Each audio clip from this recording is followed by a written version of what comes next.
আসসালামু আলাইকুম প্রিয় বন্ধুরা, আপনারা সবাই কেমন আছেন? আশা করি সবাই আলহামদুলিল্লাহ ভালো আছেন।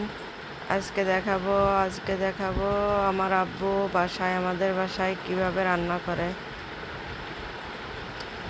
আমার আব্বু আসলে প্রতিনিয়তই রান্না করে।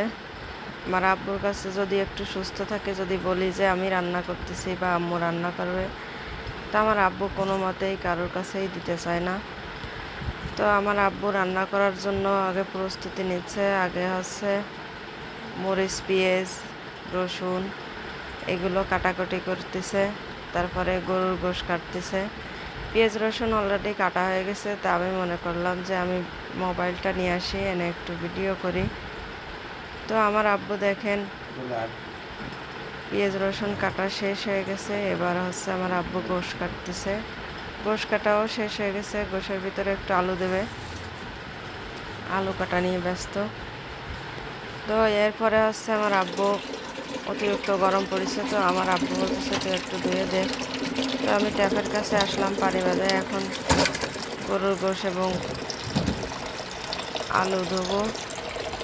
তো গরুর গোশের ভিতরে একটা নলি, বড় একটা নলি, তার ভিতরে শ্বাস আছে, সেগুলো আর কি ধুয়ে দিয়ে চাকনির ভিতরে রাখতেছি। যে চাকার ভিতরে পানিটা ঝরে যাবে। তারপরে হলো আমার আব্বু এদিকে মশলা বাটা শুরু করেছে। দেখেন মহিলা মানুষের মতো কিভাবে আমার আব্বু মশলা প্রস্তুতি করতেছে গোশ রান্না করার জন্য।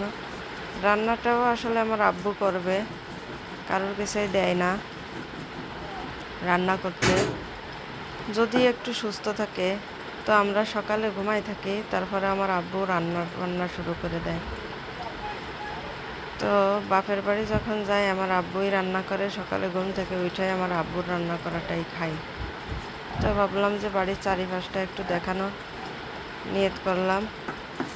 তো এদিকে আমার আব্বুর মশলা প্রায় প্রস্তুত হয়ে গেছে।